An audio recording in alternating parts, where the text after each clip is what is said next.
This episode is brought to you by SD Sober Living. If you or someone you know needs a safe, supportive recovery home, then reach out to SD Sober Living at www.sdsoberliving.org or call 619-334-9869. That's 619-334-9869.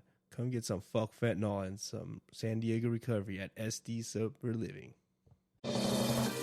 I just wanna be like you, walk like, talk like, even think like you. The only one I could look to. You're teaching me to be just like you. Well, I just gotta be like, I just gotta be like you. Dear Uncle Chris, Uncle Keith, Uncle Ricky, before the Lord get me, I gotta say something quickly. I grew up iffy since Just my like daddy you. wouldn't with me, shoe. Lecrae and J. Paul. Nice. Yeah, That's my first time hearing that one. it's a good song. Hell yeah. My name is Luis Romero. I'm the Fuck Fentanyl guy, and this is the Fuck Fentanyl podcast. I have my homie Ceasar here. How you doing? I'm doing good. Yeah, I'm glad we got to do this. Yeah, for sure. I'm excited about it. Yeah. I got to see your video on Crooked Saints. I was like, oh man, that'd be a fun one. Yeah. Yeah, you know. Yeah. So, where'd you grow up, Ceasar? I grew up right here in Otay. Yeah. South side of San Diego. Oh, okay. All your life. Yeah, so I grew up in Southeast for the first maybe 7 years of my life in Lincoln Park. And then I moved out here. I was here, throughout my childhood, my teenage years, with the exception of when I was locked up or in placement, YA. For sure. Yeah. Because kind of like that crucial, you were here kind of like when your development years, Yeah, for teenagers sure. and all that. So have you been around addiction and alcoholism all your life, or was it? Yeah. So I grew up in a home where basically everybody was, all of my family members were either drug addicts or alcoholics. Yeah. My mom was an addict. It depended on the season for what her drug of choice was. Got it. My dad, who was absent basically my whole life, was an alcoholic. There was a brief period in my lifetime when he was actually when I met him, and he came around for a few times, honestly. It wasn't very many times, but he was an alcoholic. So the relationship off top was rough. And Right.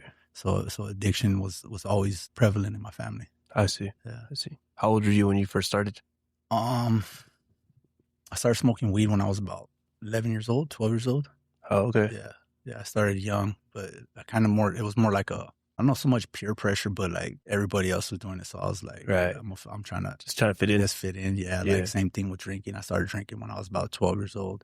It was just, I didn't even like it, honestly. Yeah. I didn't either. Yeah, all the homies were doing it. And so I was like, all right, bet, let's do it. It wasn't what addiction became for me in my later years, somewhat of an escape, right? It wasn't like that. It was unpleasant, but I still did it. And just a thing to do to hang out. Yeah. It was, I feel it. I feel it.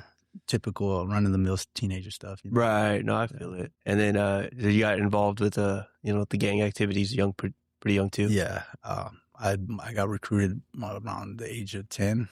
Oh, okay. So my homeboys actually snatched me up out of the church, and he started bringing me around. Sure. At 10, that's pretty young. Lifestyle, yeah. Well, I mean, I always make the distinction of between when I started claiming the gang and when I started gang banging, right? There's a big difference. There is. Right? Absolutely. Difference. And so at that time, I was just claiming the gang. I was running with the gang. Yeah. Backing up the hood, whatever. I jumped in when I was 12 or something, but yeah. Okay, yeah, I don't know. That's kind of the general, 12, 13. Yeah, the general around here. Yeah, for sure. Yeah, I was too old. Yeah, they told me I was too old. I was 18. Yeah, and I was like, oh, okay. I didn't know. It's a trip because when I was being incarcerated, most of my life, I ran into a lot of people who were actually very late bloomers, in my opinion. But as I got older, I realized we were just early starters. Right. The majority of us down this way. No, for sure. Started really young. Yeah. It's the norm. Yeah, it's unfortunate. But it is. It's life, I guess. It is. Especially the younger you are, it's just it's you're so impressionable, and it stays. Yeah, 100%. It stays. Yeah. And so, how old were you when you started using other drugs, like more harder stuff?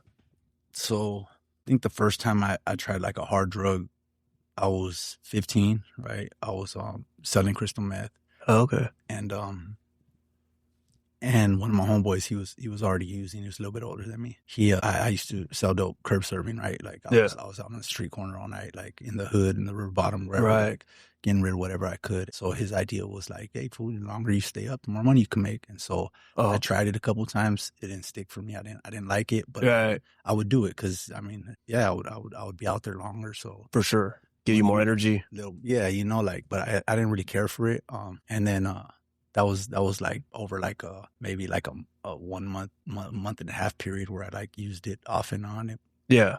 But I think around 17, like is when I had like I guess I used it a little more than I cared to admit. But like, yeah, I would use it a little more frequently at that time. Still, it wasn't like an addiction type thing for me. It's just more like a pick me up party thing. Yeah, like out with the homies, like do something different, you know. Sure. But, so it didn't honestly, addiction didn't take from me for a real long time. I see. It was like very slow progression, especially being incarcerated as much as I was. Like I didn't really have, my mom actually would point that out to me, that I didn't have the opportunity to get lost in drugs the way other people did. Like my brother, for example, he had got lost in it for some time. And so I like when she was telling me about it, I didn't really understand it. And she explained to me just that, you know, like you're never out long enough to have it stick, you know, and being locked up, like obviously I dabbled with it, like crystal, with heroin, that opiates became my drug of choice. And I tried heroin like the first time when I was like 18 or something. Okay. And in jail or prison or out here? Prison, yeah. No, it was in prison. And again, like it was just something I do occasionally. Right. You know? It's around. Yeah, it wasn't. Yeah, prison's different, right? Like running up drug debts and being an addict and things like that. It's looked down upon. Yeah, it's not a good look at all for anybody, right? And so with the way that I was and the way I conducted myself and the way I played the game, I didn't want to be that guy, you know? So I tried to steer clear of it as much as possible, but I did use it occasionally. Yeah. It wasn't until way later that I got strung out. Yeah. I see. How old were you when you first got incarcerated?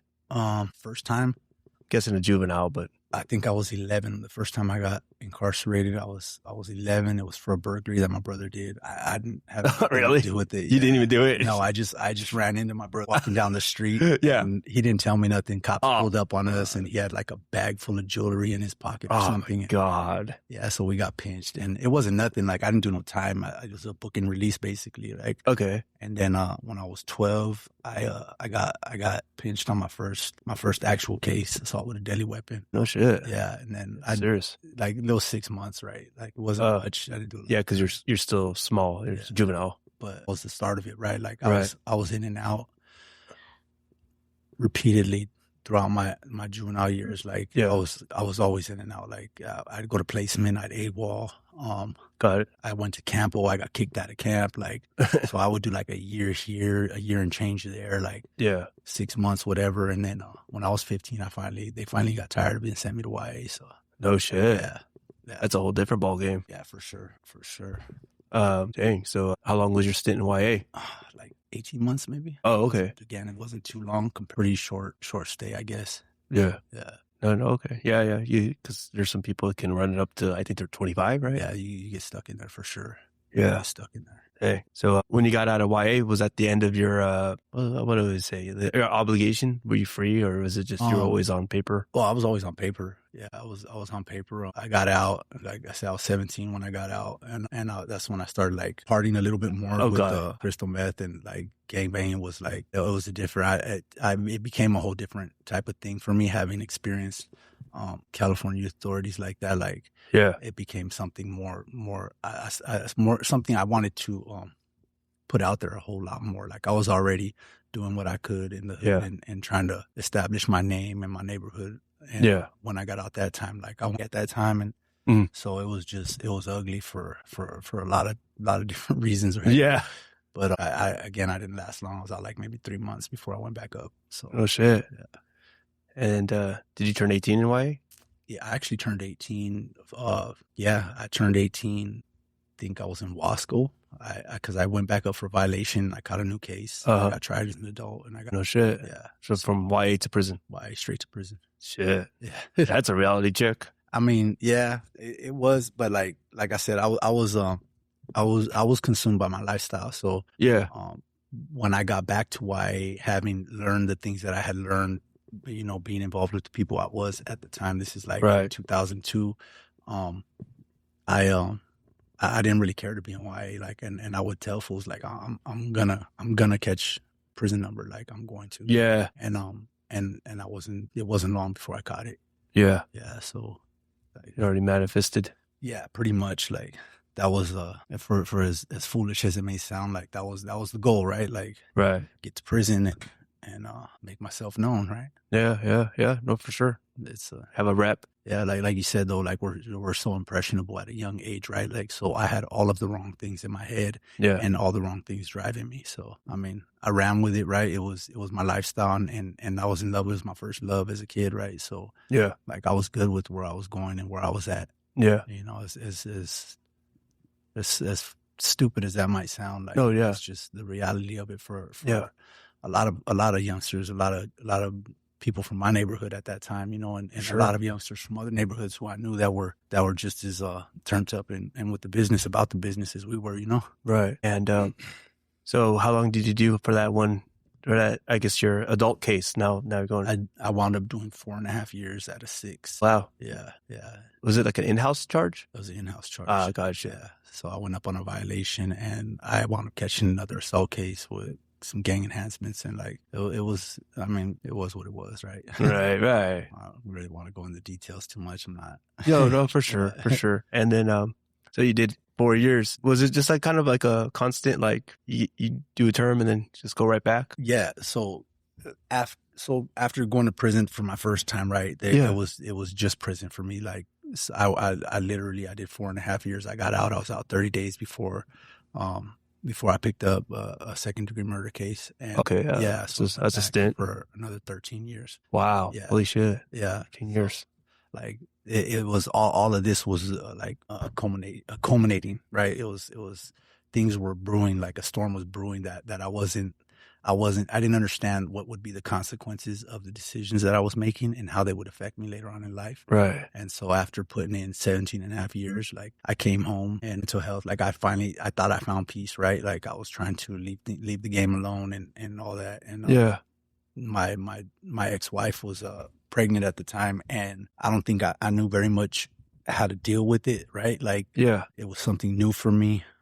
It was responsibilities that I don't know that I was prepared for, that I was capable of completely of handling, right? Like, and so my mental health started giving way. I had already had the experience I had with like heroin. Right. At the time, I was selling blues. I was selling the M30s, fentanyl pills. I didn't know what to do with it, right? Like mental health isn't something that in the Chicano or Latino community that we deal with. Right. So I didn't know what to do. I didn't know where to turn to. I didn't know how to ask for it when they all finally took, right? The fentanyl, the heroin, the meth, everything. Almost like a perfect storm. Yes. Yeah. It was it for sure. I see. So yeah. I mean, because doing 17 years in prison and then not really knowing where to go after. You just find drugs and alcohol as a solution. For sure. I've never, like, to this day, I have a hard time understanding why it was that I decided to turn to drugs, right? Like, I know that I did like heroin when I tried it. Right. But it wasn't like, it was never like, I never was, I guess I never had a reason to like try to escape to drugs. Right. Or escape with drugs. Right. I didn't even know that was a thing. Mm-hmm. So I don't really understand why that was my first instinct. Like, okay, I'm just going to do drugs. Maybe this will make it better. Like maybe I just wanted to like feel better temporarily, like physically. Right. And realized that it did something for me mentally. Maybe, I don't know. No. Yeah. I think, for me at least, it seemed like it was a temporary fix, but then it just became a full-time thing. Yeah. You know, quick, for sure. Yeah, especially with opiates, like you become dependent on them so fast, like so fast, like just physiologically, I guess, like your body needs it after a very short period of time. Yeah. So it's, that's like, Yeah. the things I went through, I never thought in a million years that I would have went through. Like me and one of my friends used to have an inside joke. Like, when I was strung out, actually, I'd be like, "Hey, you heard?" And she's like, "What?" She would just laugh, like, "You're stupid," like, because it was just something that we didn't expect. Like I used or whatever, but like it just I was a drug dealer. I wasn't. Yeah. No, I know exactly what you're saying, because I'm familiar with, like, being the person that, like, yeah, I get high, but I handle business, and I don't get strung out. Yeah. And just going all in. Yeah. I get that. I get the distinctions. Yeah. Because I do know, like, when you're inside, it's not a cool thing to be the strung out. But maybe that's what it is like those having those stigmas attached to it, like, right? And those disciplines that are instilled in us while we're busted or doing whatever it is we're doing in that particular time of our life. Like that could very, very well be like the reason why I didn't get strung out, and not because of my own intentions. You know what I'm saying? Like, right. Like obviously I got a predisposition for drugs, right? Sure. Family used my mom my entire life. Like my mom was I don't think there was ever a period when she wasn't strung out on something, right? Right. And so like that was, I would always say, like, that's the reason I never thought I'd get strung out, because I hated what drugs did to my family. Right. I hated the way people who were like family friends and close to us and who said they loved us, people we called our uncles and aunts, like, our gas and electric would be shut off and we wouldn't have food in the house, but they'd still be bringing drugs to my mom. Right. And, like, so I would always think like that was the reason that I would never become an addict, because I hated what drugs did to my family. Right. And I just, like, I felt like the understanding I had about the impact of drugs on families or on people in general, like, was the reason that I would never get strung out. But it like, in retrospect, right, like, it could have been just that the stigma that came with it, in the world that I existed in, like, that could have very well been the reason why I never did it, right? It was more about maintaining my image, than it was of some type of conviction about it, Right. And really, I hadn't considered that until, like, literally just right now. No. No, I totally see what you're saying. So what year was it when you got out of prison? 2019. 2019. Wow. And then, so you were in your 30s? I was 34. Yeah, I was 34. And then you just, from that point, you just kind of just fully committed to using and selling to support your habit? When I first came out, when I first came out, I was doing good. Like, I had done a lot of personal growth, right? Like, I'd taken courses on entrepreneurship. Oh, I okay. was involved in programs inside prison. Yeah. Yeah. And I had already made the decision that I wanted to change. Okay. And so when I came home, that's what I was attempting to do, right? Right. So I was working, I was going to school. Okay. I was in the gym every day. Like I had my ducks in a row, and I was living the way that I thought I wanted to live, right? Mm-hmm. That I did. I did want to live maybe a year. Mm-hmm. That's when COVID hit. Like, around that time, I had made the foolish choice prior to that I would start selling drugs again. I see. And I wasn't using or nothing like that. I just was slanging. And then COVID hit. I got laid off. And I think maybe the time that I had, like, and my understanding is, like, for a lot of people, this was the case during COVID. There was for the ones who got laid off, the ones who were stuck at home and didn't have nothing to do. They just had time on their hands. A lot of them started developing some issues with their mental health. And maybe that was what it was. I had too much time on my hands. Like, okay. And just everything started to unravel, right? Like, right. I had been through a lot in my life. It's like my mental health broke down initially. It started with hallucinations of one of my closest friends, who had been dead for 15 years, right? Like, and, okay. And I just started seeing him, like, full conversations with them, and, like, I had no idea what happened. And so, like, as you can imagine, like, that's that right there is, like, how do you go to somebody and tell them that? Right. And so once that started happening, everything else started falling apart. And I see. When my daughter was born, and I'm ashamed to admit it, right? But, like, when she was born, mm-hmm. I was happy, right? The day that she was born, I was there when she was born, and I was like, I obviously I fell in love with my daughter the day she was born, but when the doctors gave her to me, I thought to myself that she's never gonna love me, that I didn't deserve her, and that I wasn't worthy of her love, you know? Yeah. And with that, like a whole other emotions shut off. I couldn't feel what I was feeling just a few seconds prior to that. So I stayed in the hospital for maybe another day, and I had like an itchy throat or something. I started like a little cough, and I used that as an excuse to leave the hospital. Oh, I see. Because of what I was feeling, like I was, or what I couldn't feel. I don't know. Right. Like, and I took off, and that's when like I've only ever shared that, I think, with two people, you know, my ex-wife and then I still don't know how to feel about that, right? No, like, for sure. Most of this stuff like I've dealt with, but like when it comes up again, like I still it's not easy to work through it all. Absolutely. Time, right? That's when it really started. That's when it really happened. And that was in May of 2020. So I see. I made it about a year before it just all went to hell. I see. How long did your run last? That one only lasted maybe 8 months. Okay. About 8 months. I wound up leaving San Diego, moving to Chico. Oh, okay. And getting introduced to a couple other guys up there that were a couple homies up there. Yeah. And so I had got clean for like maybe something like that. Yeah. And when I got introduced to this group of guys, it was just another avenue, right? I found another avenue to start using again. Started using, and I wound up getting locked. My ex-wife called for a mental health check for me, and they happened to find some stuff on me. But that was at the time that they found it. I was being taken into the police department or whatever for their mental health check. And when they found it, it was bringing drugs into an institution, into a facility. Oh, so I got a felony. Shit. Yeah, it was, and I was kicking that day. Like, I found a syringe loaded with heroin in my jacket. I was kicking that day. Yeah. And I had no idea it was there. Fuck. You know? So I did a few months, and parole transferred me back to San Diego. And it wasn't long before I was off to the races. Like that 3 years. Oh, wow. 3 years. And it was just like the roughest time of my life, right? Like, that's where I say I didn't think I'd ever go through anything like that. Like, right.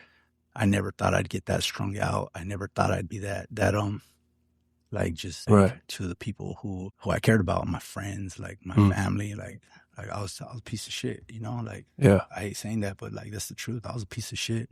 Yeah. You know, I was abusive, I was manipulative.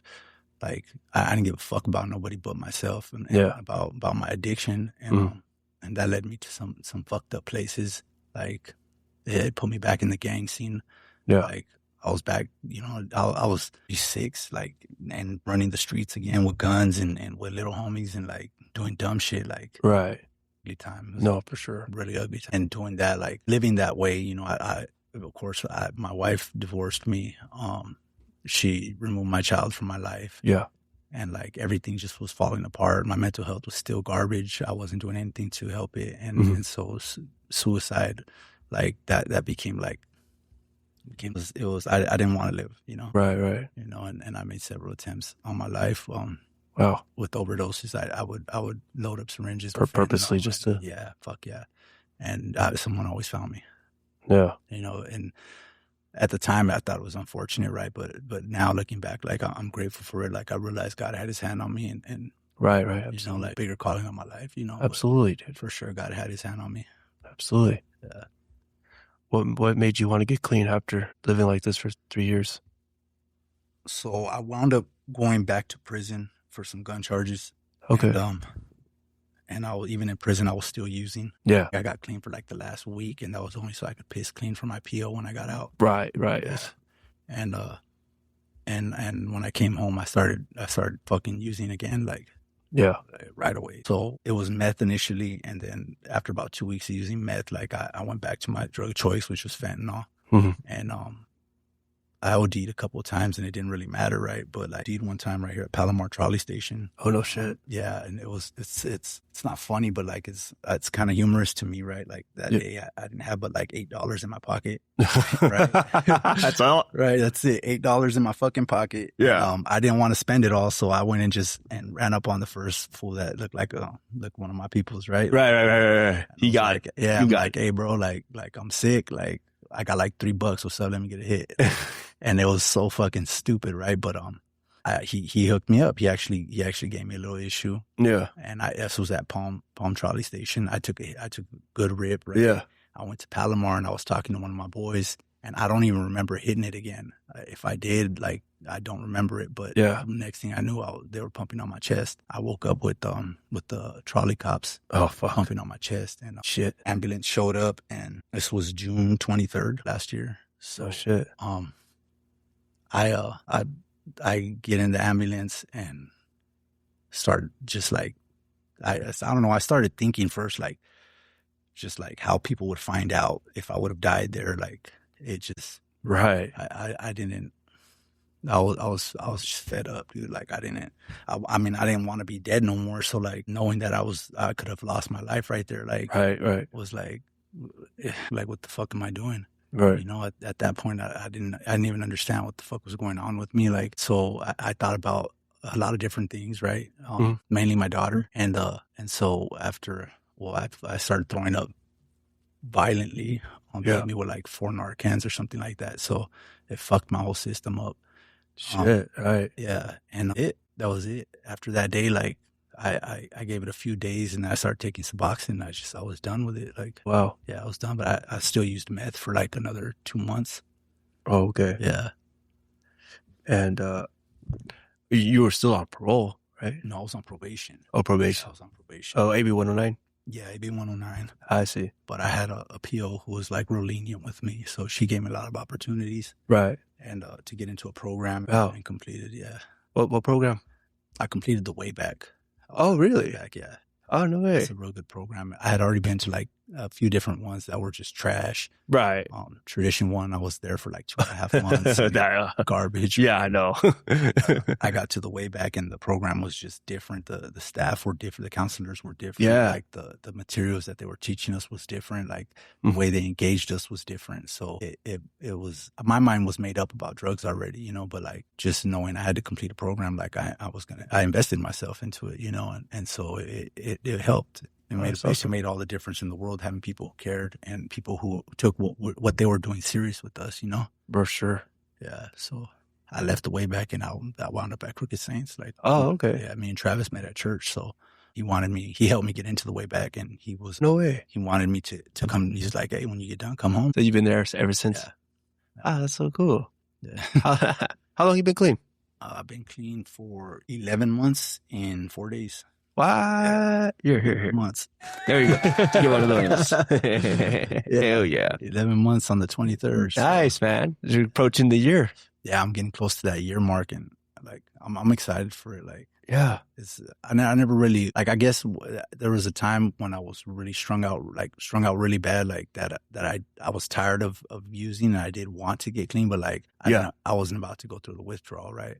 Yeah, so, right. Yeah, so I guess, I didn't want to get clean that bad, right? But this was like the first time I think that I made an actual attempt at getting clean. And so, yeah, like knowing that I've been successful this far and excited to hit that year mark, and just, like I said, like everything we do in our recovery, like, it makes a difference, right? It's the level of seriousness that we have for it, like, just, it all makes a difference. And so I've committed myself to my recovery, and at a year is when it'll feel like I've actually done something, like. Yeah, that's a great milestone. Yeah. That's like, wow, this is for real. It's like, yeah, because it seemed like, you maintained not using, but you would go right back. And so this time around, you're fully committed to recovery, and then just not going back. Yeah. You know, that's awesome. Yeah, I'm too old for that shit. Yeah.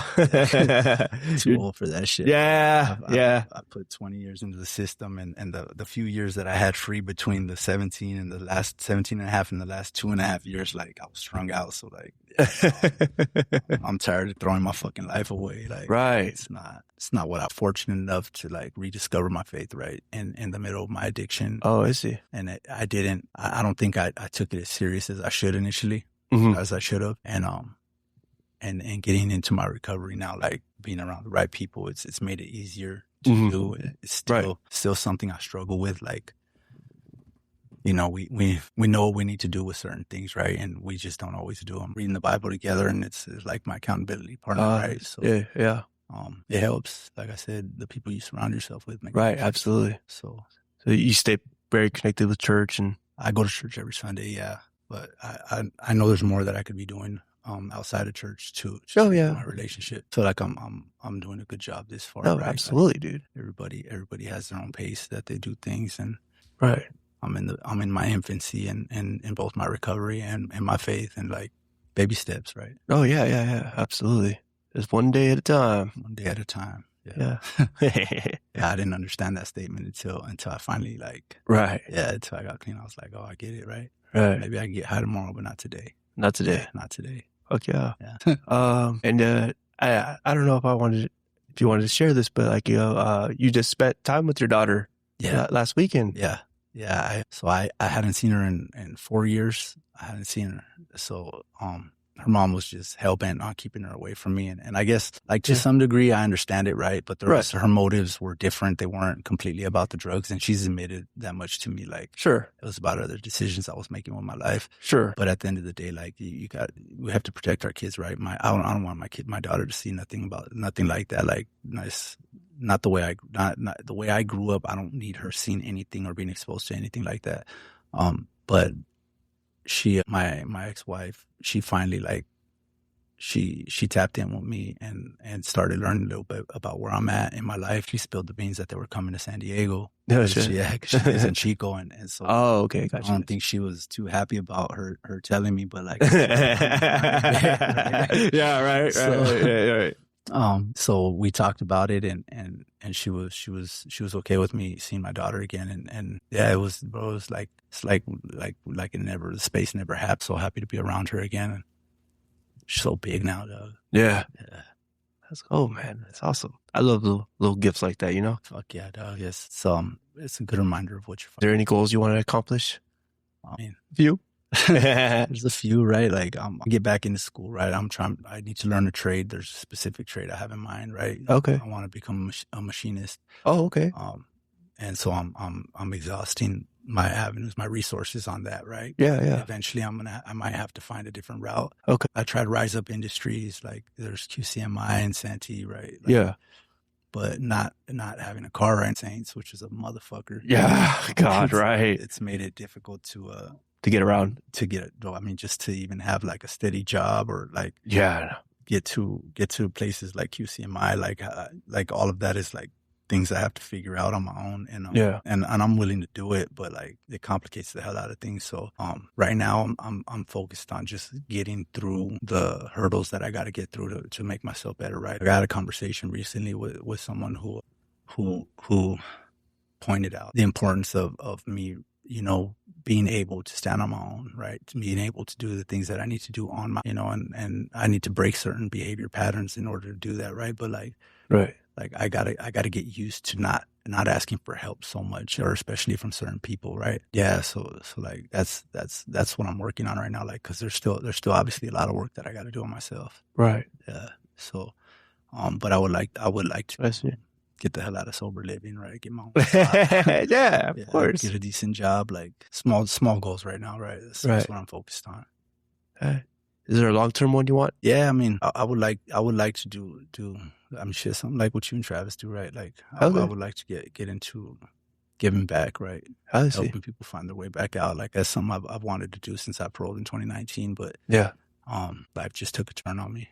Oh, for sure. Rediscover what it is exactly, the way exactly that I want to get back, and you know, the means by which I'm gonna do that. Like, there's a lot to figure out there, but Yeah, I mean, I need to, I feel like my calling in life, right? I've felt for a long time. It's to do work like this, right?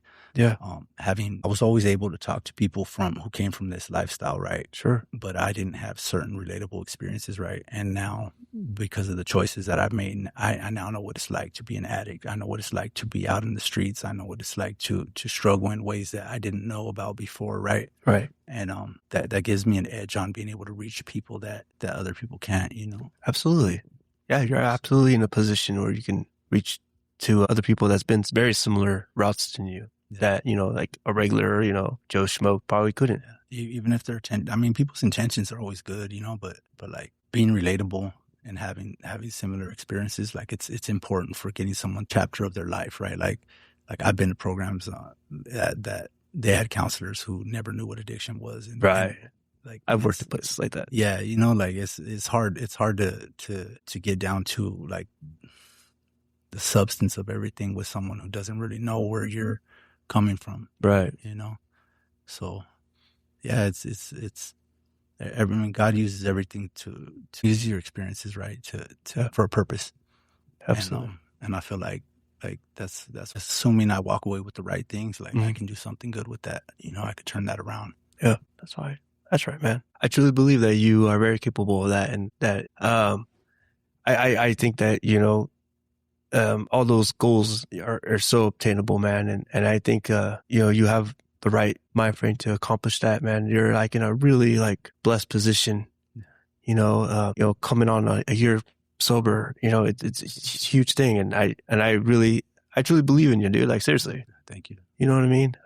You've been through what you've been through. And I think that you're definitely in a position to help a lot of people. I mean, I'll get there. Oh yeah. The path isn't always clear, right? No, yeah. And I think to some degree you're already there. Like, I think you can, even where you're at right now, like, you know, like your story is going to reach somebody. Absolutely. Absolutely, dude. Well, I appreciate you coming on here, man. Absolutely. I appreciate you having me, man. I've been looking forward to this for the past month. So fuck yeah. Yeah. Hell yeah, bro. Oh, we dropped the mic. Yeah. Hell yeah. We're dropping mics here. All right, brother. Thank you so much. Thank you, brother. All right. Take care. Goodbye, everyone.